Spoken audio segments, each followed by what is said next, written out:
We hear a lot of perspectives on the Mankind podcast. Inclusion of a guest is not an endorsement of their views, and the opinions expressed here do not always represent the mission or values of the Mankind Project USA. What kind of man do we have to become if we want a world that actually works? For ourselves, for our families, for our communities, and for generations that come after us? I've been sitting with that question a lot lately. And if you're anything like me, there are moments when the noise of the world feels really overwhelming. Division, outrage, loneliness, isolation, the sense that somehow we're all connected and at the same time further apart than ever. And underneath all of that, maybe there's another question quietly asking itself, how do I stay open? How do I stay hopeful? How do I keep becoming more of who I am here to be? Today's conversation is one that I was looking forward to, and I'm grateful to have had.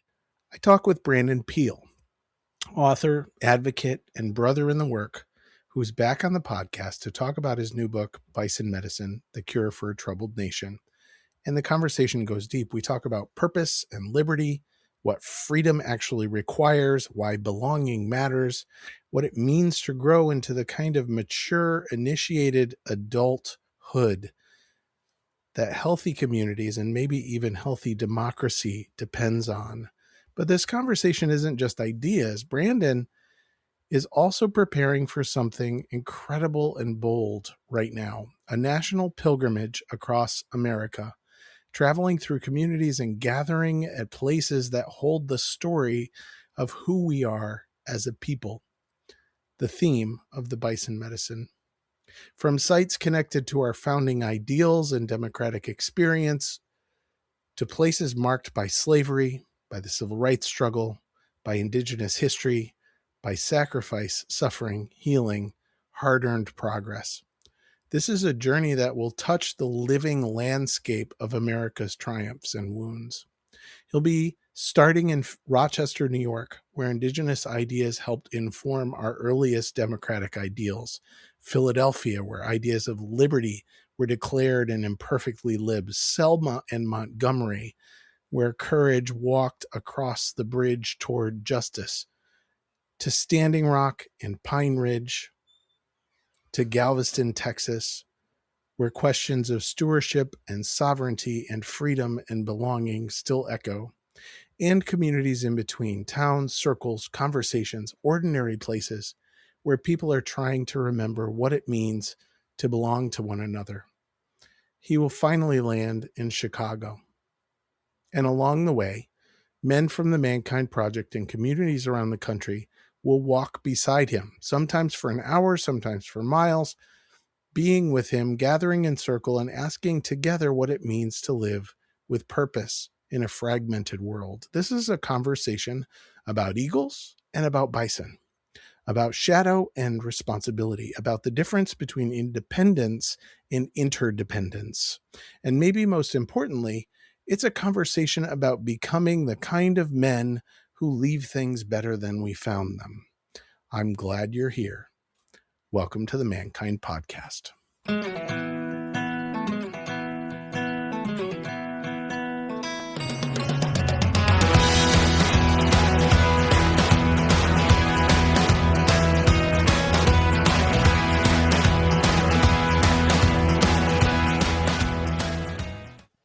Hey, everybody, it's Boysen. Welcome back to the Mankind Podcast, the show where we are setting out to break the molds of modern manhood and prove that there is more than one way to be a man.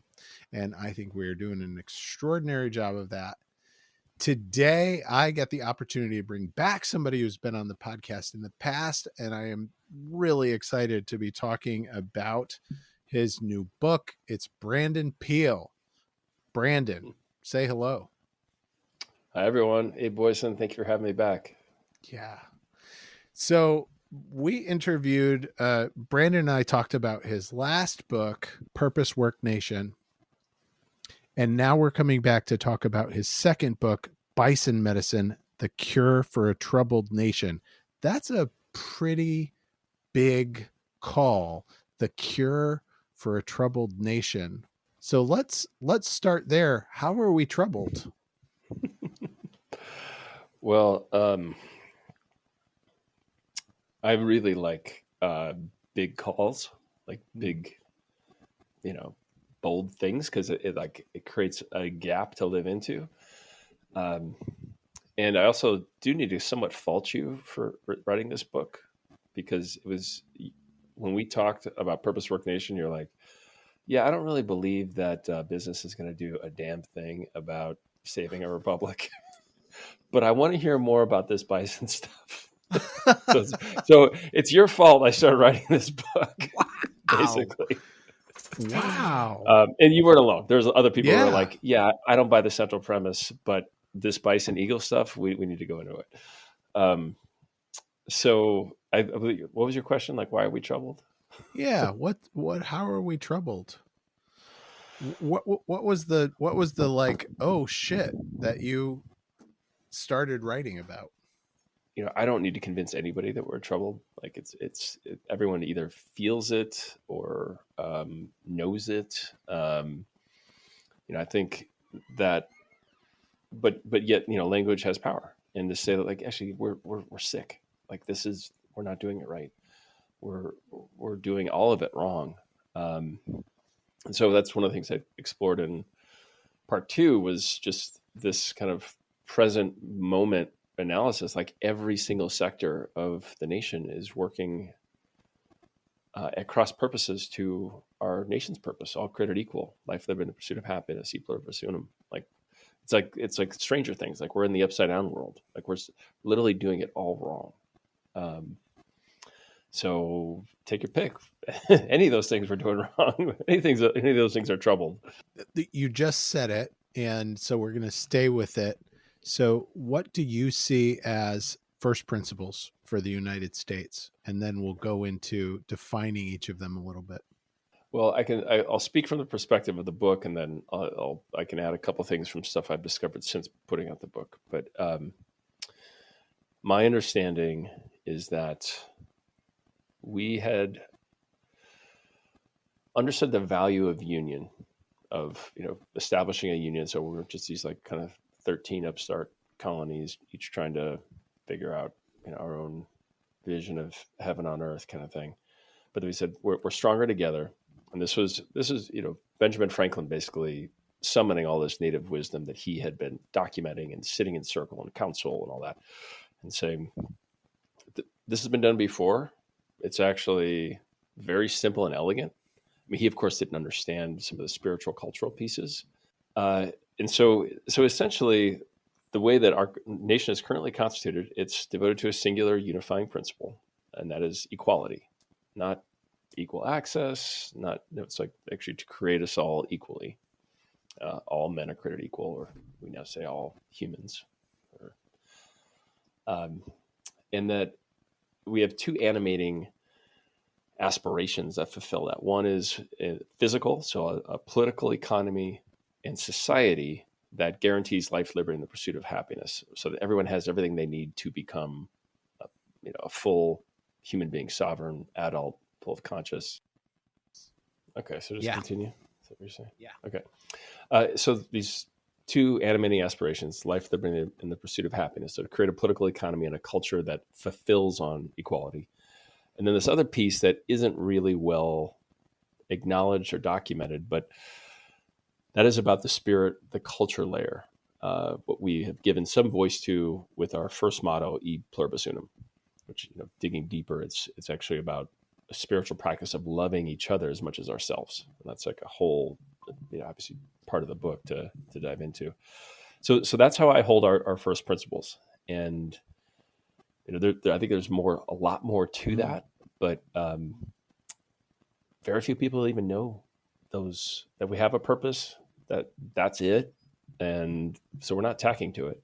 We're just kind of, everything's just going its own way without, just as long as you pay your taxes and don't murder too many people, you're good. It's kind of like the default purpose in absence of this very explicit, powerful, sacred life. Yeah. So let's dig in a little bit to each of those. So what I love in reading the book is all created equal or all men are created equal.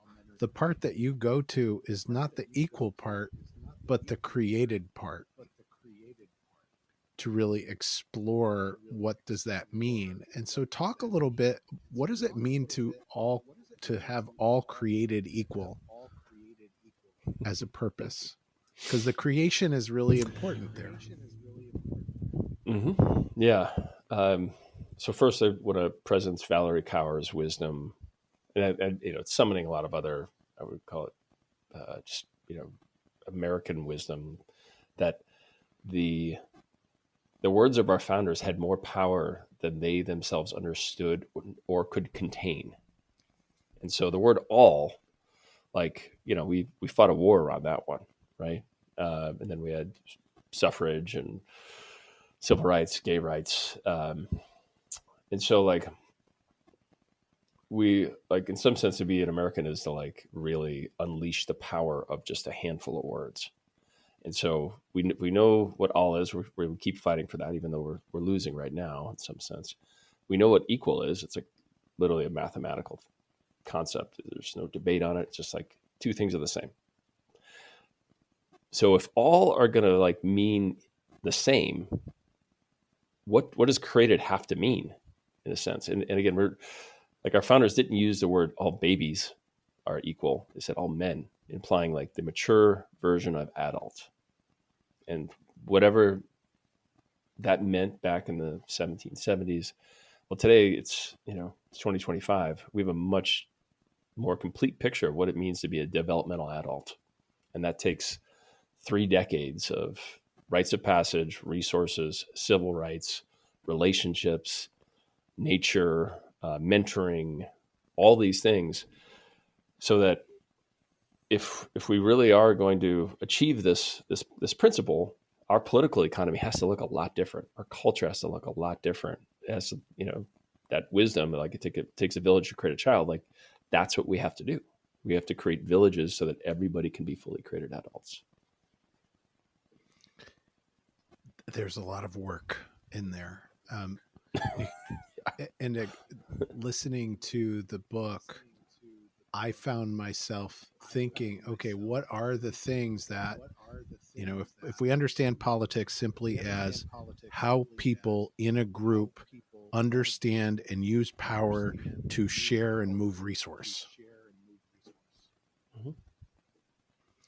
then that does imply a whole lot of shifts if we are intending to create equal adults.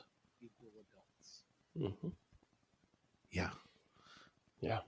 You talk about, we're going to take a hard left. You talk about, but instead of what we kind of have is what you talk about as the orphanages. And this might sound like a quiz, but you have a bunch of buckets that are the orphanages that you point to in the book. Can you talk about that a little bit? Mm-hmm. Yeah.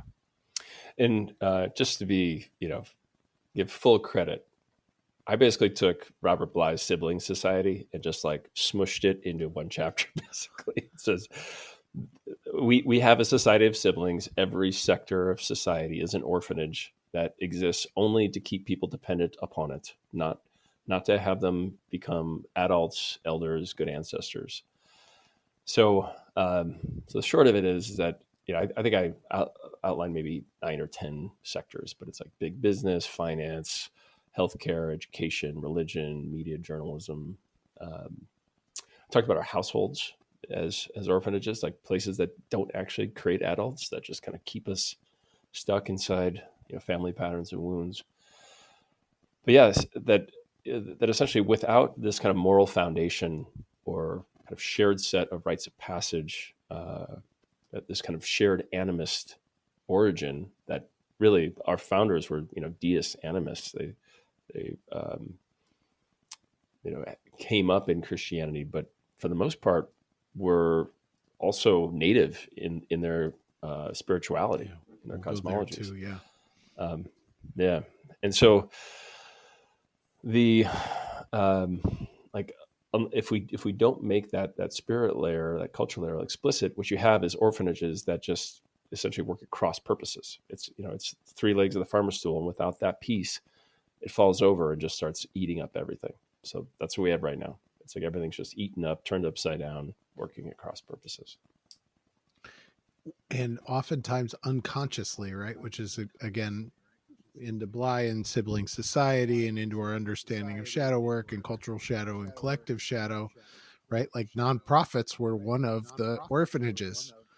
And people who get attracted into working for nonprofits and being deeply involved in nonprofits, like there's a belief system that I am walking around with, that we are walking around with, like I'm making the world a better place.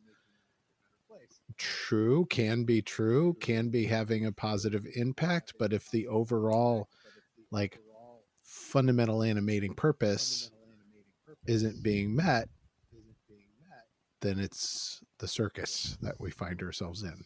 Mm-hmm. Yeah. And I mean, full disclosure, MKP, Women Within, other types of consciousness shifting organizations are probably much more aligned with the sacred purpose of the United States. And, there are some perverse incentives in this sector where, folks are incented to make a lot of money so they can give it away, but not make it in an honest way, generally speaking. So it's and I get it. You got to start somewhere, and I'm glad that you're doing what you're doing. And I want to live in a world where MKP doesn't need to exist, where it's just rites of passage. Everyone gets to do it. We're creating society that becomes a kind of, oh yeah, that's a fundamental understanding that we have, is that as individuals, we all need healthy, conscious rites of passage as developmental stages for what we're doing. Life, liberty, and the pursuit of happiness. Life kind of has a self-evidence about it on some level. Liberty, let's go into liberty a little bit, because I think that there's another word that gets knocked around a lot, freedom, liberty, freedom of expression, all of those things. Dive into liberty.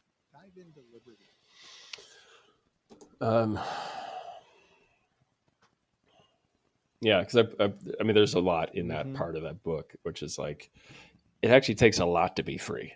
You can't. It's not.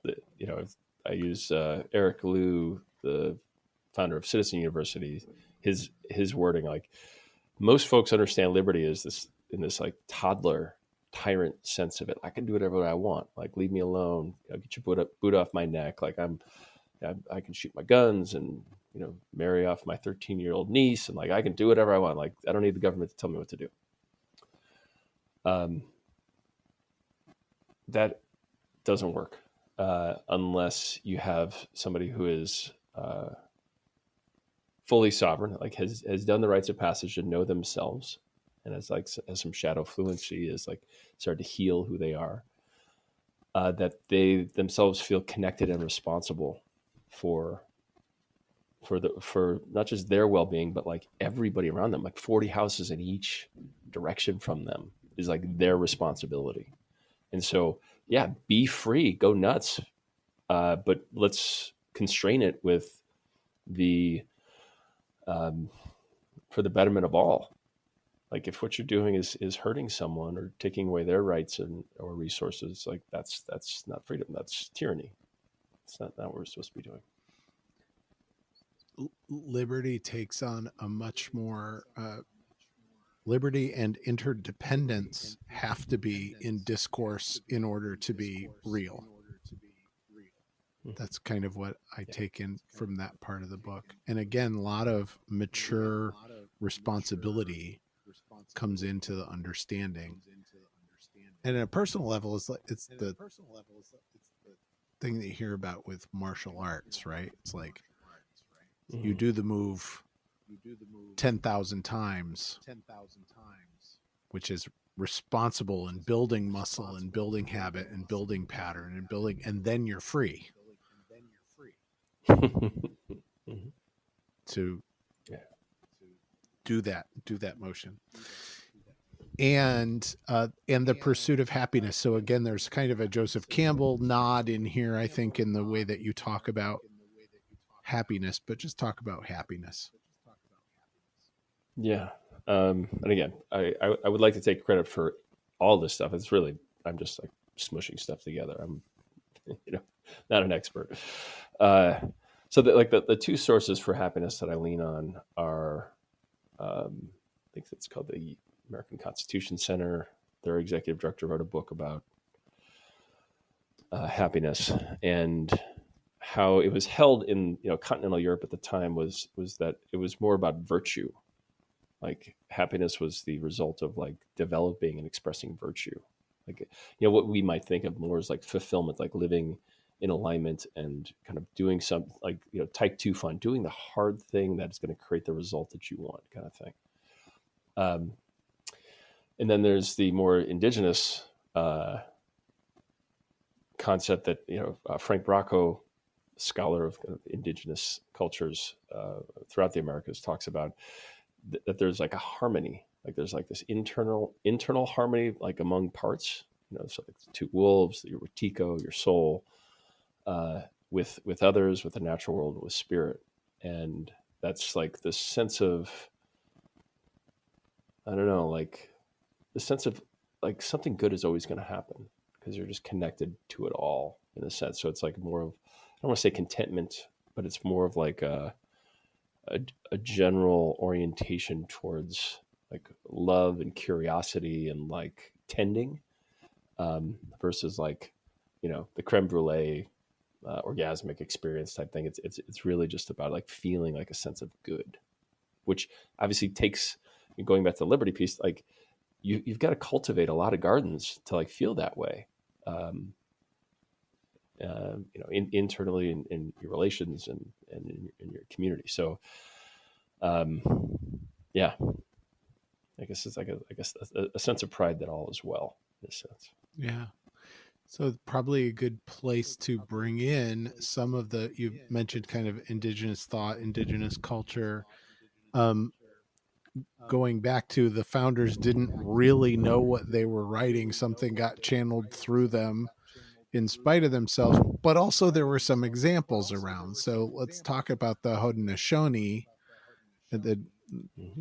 yes, the Iroquois nations that came together, 5 nations, then 6 nations that came together. So talk about that. What did we learn as, pre-colonial and colonial Americans about all created equal? Mm. Yeah. So there's a book, Forgotten Founders by Bruce Johansson, that kind of like kicked off this broader awakening around the native contributions to democracy. And contribution is putting it too lightly.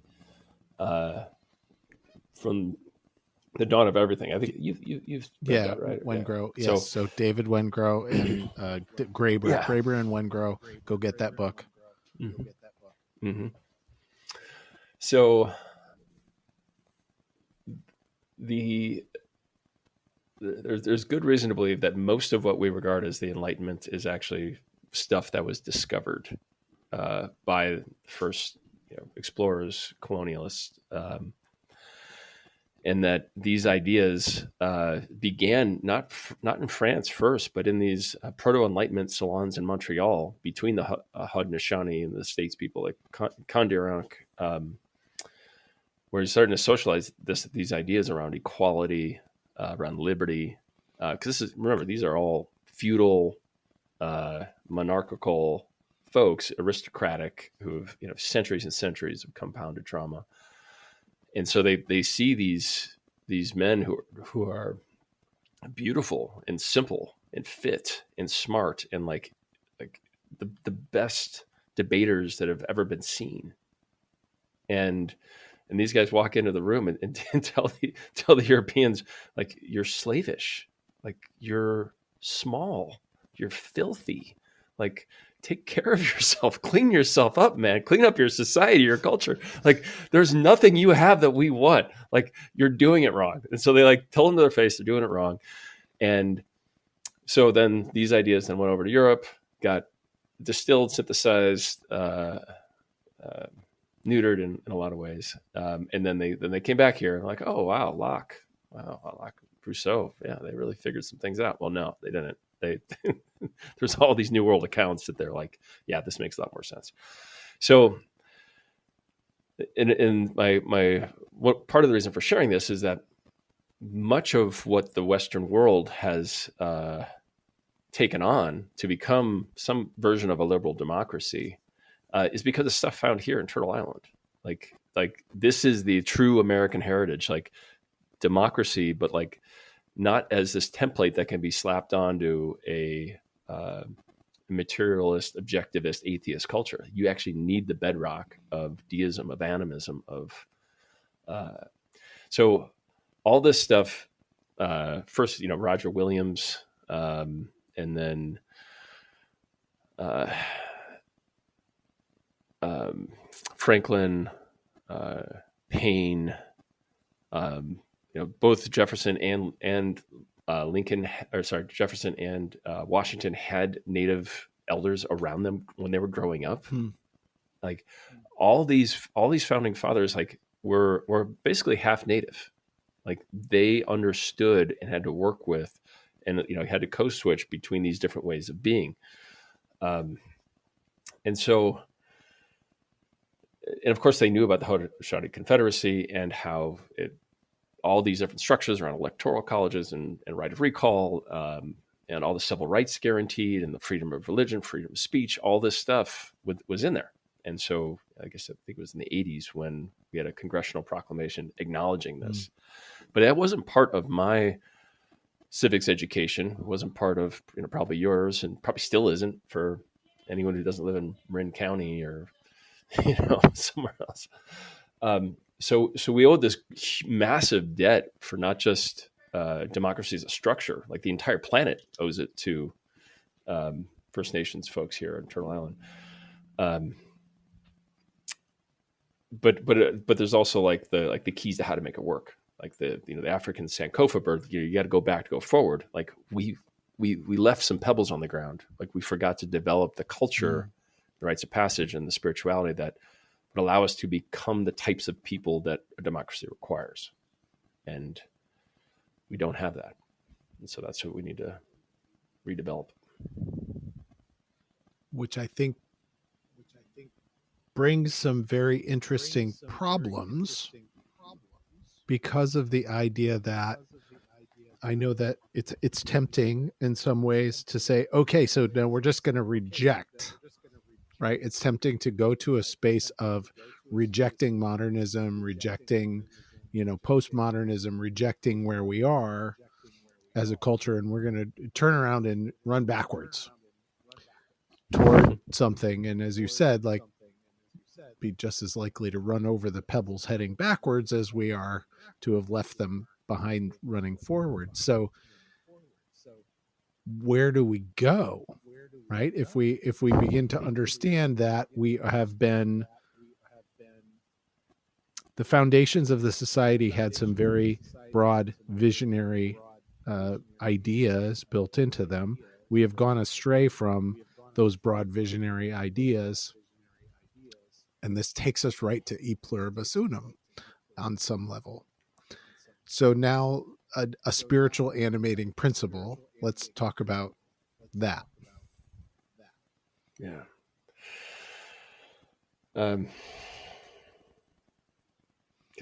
it is kind of one and the same in terms of like how we hold all the gifts of modernity and post-modernity. So to put it simply, and I talked about it briefly around the happiness piece, it's like to have a good mind, to have essentially what we would say in MKP, like a hollow bone. Like you're present, you have a general sense of where you think this needs to go, but like, you pick up a knife and you're like, is this going to be useful? Like, what is 7 generations of this use of this technology going to do for us? So to develop e pluribus unum, it simply means like from many one. Yes. But the origin of that particular phrase is archetypal. It's a cross culture, and it really comes into that kind of selfless love, the immortal love. but I think it was Cicero who talked about it as unum fiat ex pluribus, or unus fiat ex pluribus. Like we become one by loving another as much as ourselves. And so, and this is kind of where like MKP is like right in the crosshairs, because I judge part of our work is to help men reclaim and love all the aspects of themselves. That gives them access to greater love to other men, women, just humanity, the natural world. So there's, when you said earlier, there's a lot of work to do. Like that's work. Like our work at MKP, like is the work, and work like it. So parts work, shadow work, mission work, becoming whole and sovereign. So we like fully love ourselves. We laugh when we realize how off mission we are, when we get confronted with, somebody who's telling us we're over our skis, like, oh, there, I did it again, as opposed to like, ooh, shame spiral, Catholic guilt, all that kind of stuff. Or destroy, right? You pointed something out, therefore I'm going to destroy you. Yeah. So, in a sense, like democracy only works with initiated men and women, and elders and ancestors to tend to the whole thing. And so when you're initiated, you're whole, you're sovereign, you're not threatened. First of all, your identity is bigger than your race, your gender, your sexuality, your religion. It's like the community, the whole, the divine principles, whatever they are, they're all, worthy. So you're not going to be threatened by folks who are other as much. I mean, obviously you're not going to everyone's got good boundaries. But yeah, you're not going to make, race or a generation or a way of loving or a way of identifying the enemy when it's like none of your effing business. Your job is just to live your purpose and to help everyone else live theirs. So it's not, we don't need to take whole groups of people and try to move them someplace.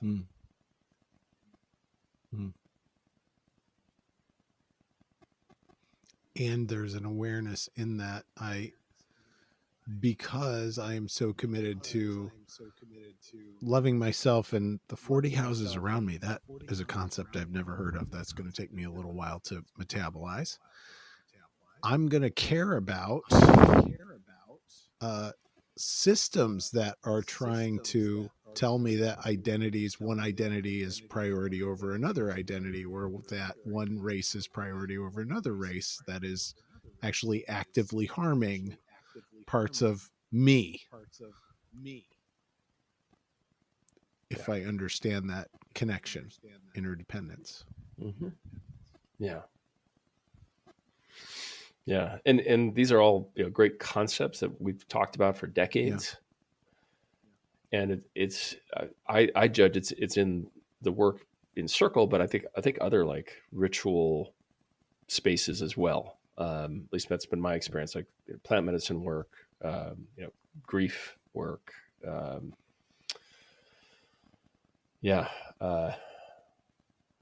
That's the key to the future we want. That's quote unquote the cure for the troubled nation: to be on purpose in true community, doing your work, becoming more sovereign, being more and more responsible and more free as you do it. How do we stay away from? I will speak in I statements. How do I stay away from nihilism and pessimism and outrage all the time? I haven't been reading the news. There's something you're referring to specifically.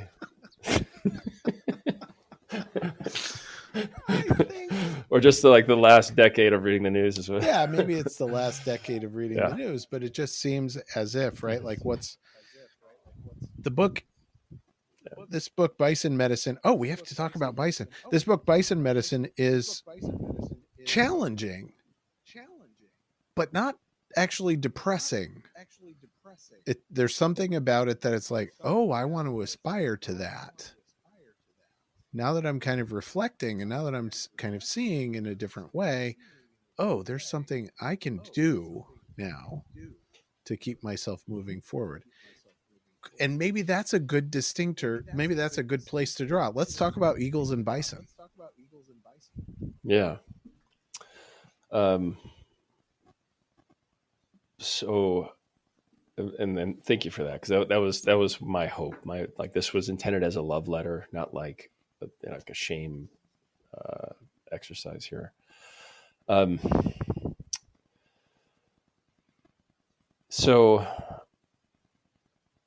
the only way I know to like not be completely bummed out by the news is if my story is bigger than what I'm reading.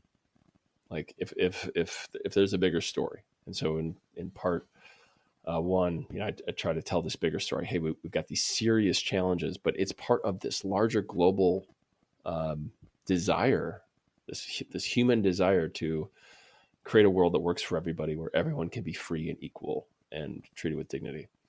And so, yeah, we're going to have micro vacillations back and forth as we start to reconcile with our sin and our trauma and all that kind of stuff. So I find the bison eagle metaphor helpful because it's simple. Mm-hmm. It's based in the natural world. It does, like, I don't know anybody who like hates a bison or an eagle. Most of the time when you see them, you're like, oh, yeah. Wow, badass. Look at that thing, and, it allows us to find our way, or I should say it holds all of our other belief systems around freedom, around responsibility, around Christianity, around other types of spirituality. And and it's just sitting there for us. Like, we have these two things that our nation chose, like these are our symbols. And so to be, as explicit as possible, like the eagle on surface, nothing wrong with it. It's great. It does all these amazing things like control rodent and snake populations, fish populations, and distributes resources and all that. So we're not actually talking about the eagles themselves, but them as an example. So their behavior is to have this protected perch up above, to swoop down, to hunt sometimes, but also to steal from other birds, and then take what they've done back to their protected perch for the enjoyment of themselves and their kin. And, as I've shared before, just like the distribution of wealth and power, it's white on top, brown on bottom. Like, just stuff to hold. Like, it doesn't make them bad, but if you're up to creating all humans equally and ensuring everybody has life and liberty and happiness, and that we have brotherly love, sisterly love among us all, eagles, it's an odd choice. It's a really odd choice. Now, compared with the bison, they're a keystone species, right? They improve every place that they touch. And we keep finding new that shows that just how much more they're actually doing. It's like wherever bison roam, I think like biomass increases by 150%. So I wonder, like, how does this happen? Well, just from their stampeding, from their wallowing, from their grazing, they create these freshwater ponds because they roll back and forth to like get the bugs off of them and cover themselves with dirt. And that allows for these seasonal ponds to emerge. And the United States was covered with millions of them. They're all gone because we plowed them over for fields and freeways and all that kind of stuff. And that increased insect population, bird population, reptile population, bird population, wolf population. I mean, it was like whatever bison were doing what they do just because they wanted to itch themselves and not be bitten by flies. Like, you essentially have this like rich biota, this rich biosphere that it was only like, I don't know, maybe 3 or 4 decades after the eradication of the bison that we had the Dust Bowl. And that was because all that was gone. All that water was gone.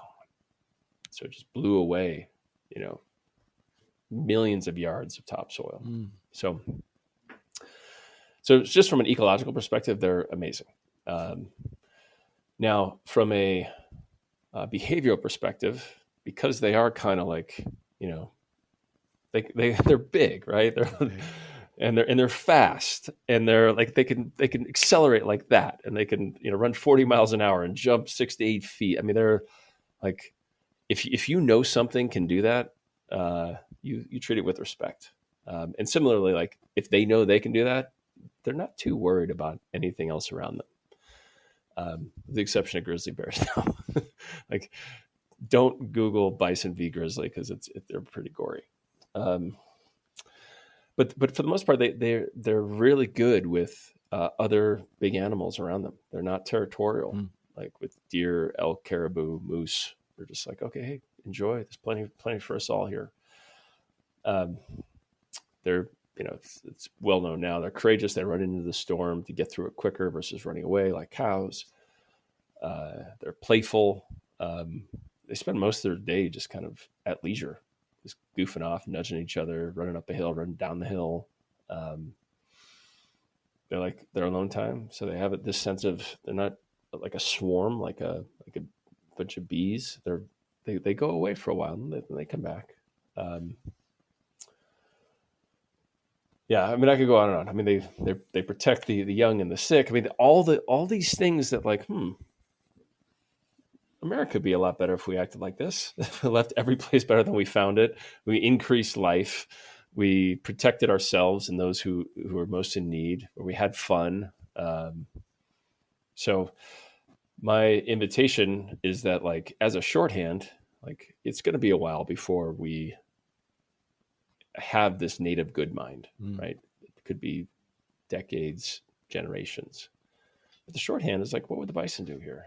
Like, probably leave well enough alone, probably try to put in the right conditions to increase life, to increase acceptance, to increase courage, to increase play, versus try to take from somebody else.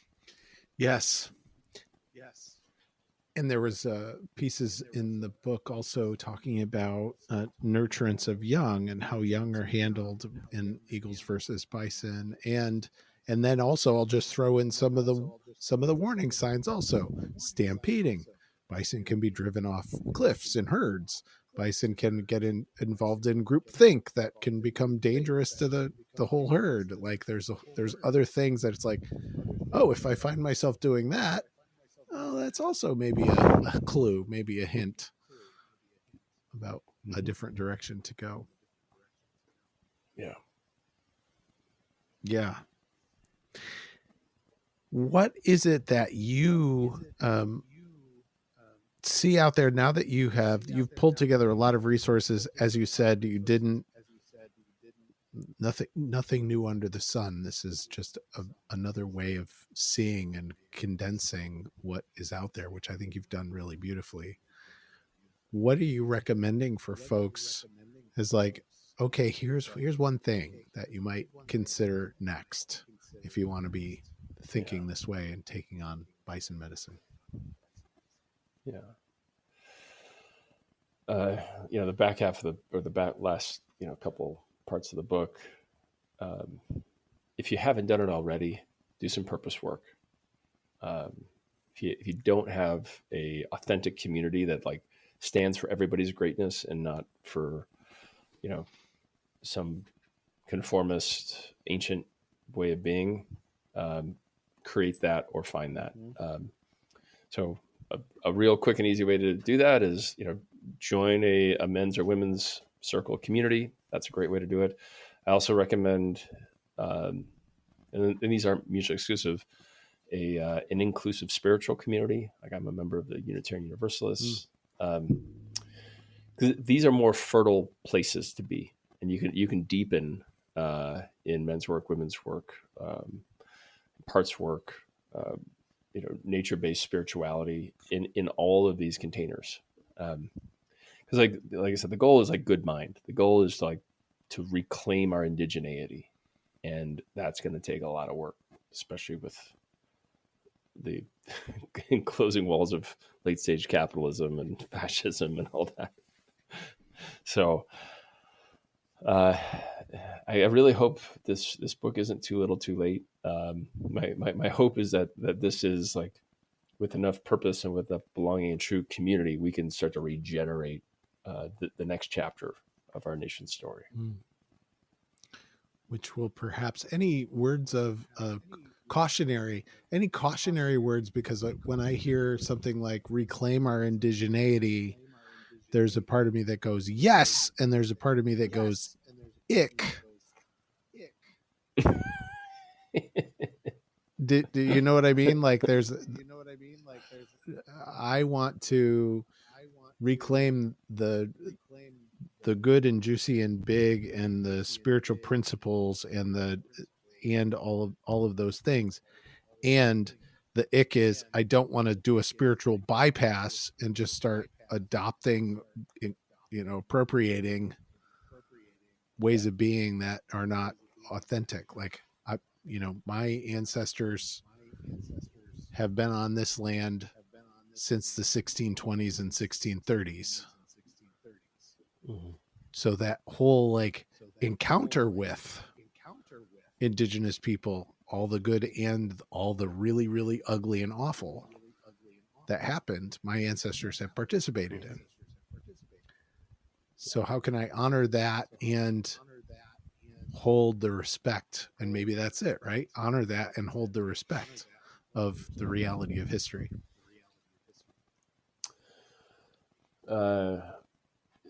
Yeah.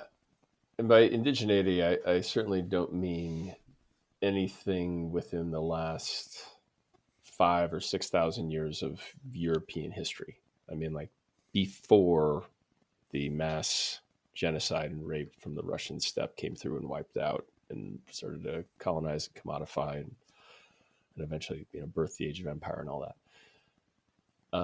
What I mean is in the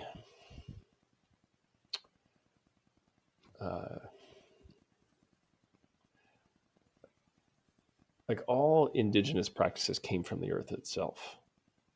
So what I mean is inhabit that animist deist good mind and listen for the wisdom, and maybe there's some rites of passage that you need to create or that exist that you want to participate in.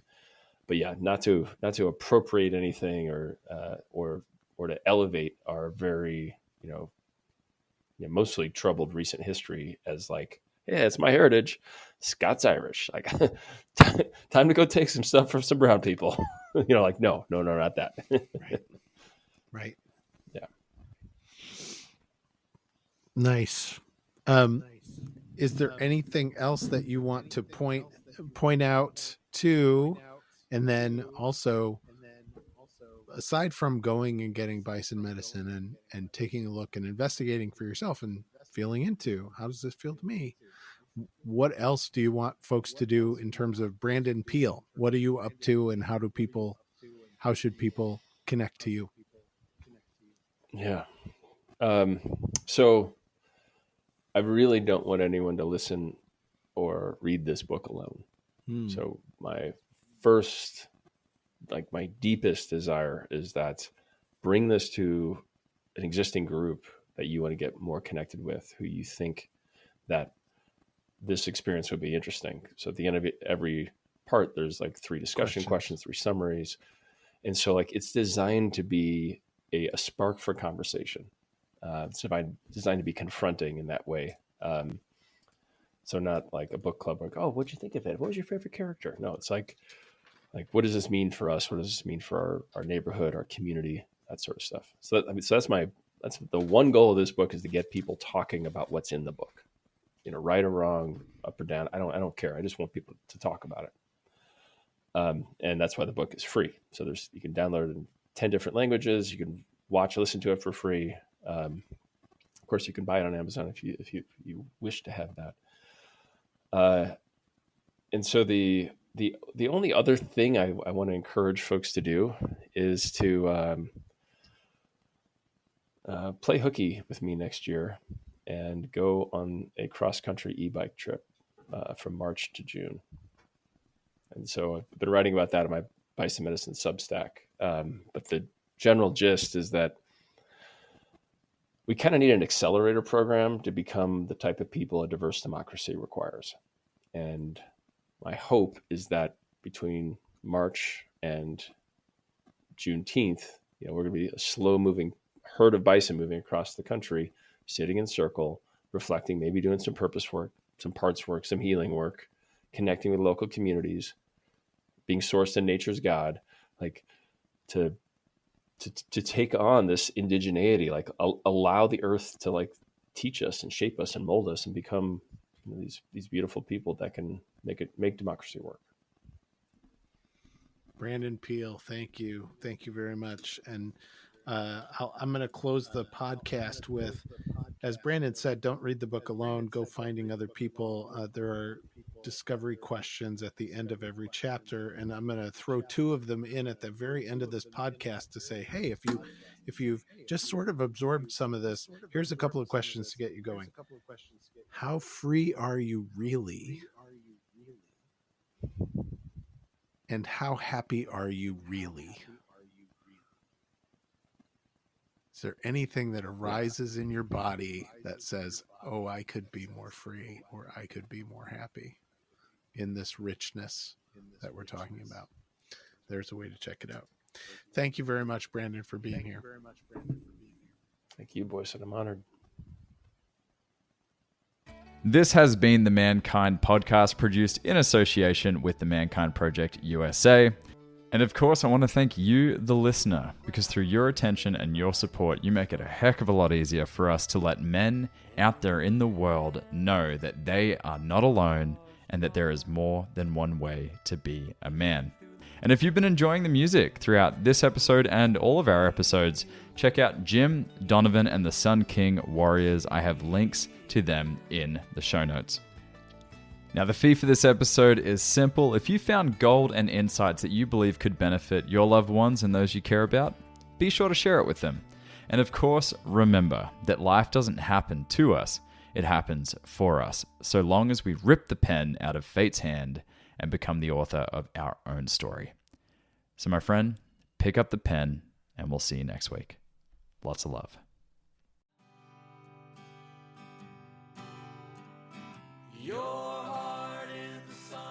Hey, it's Boysen. On the Mankind Podcast, we've brought some incredible guests on to talk about the importance of doing the work to improve our mental and emotional health. And here's the truth.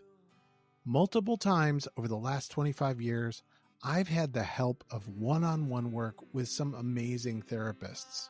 For me, for my wife, for both of us as adoptive parents, and for our kids.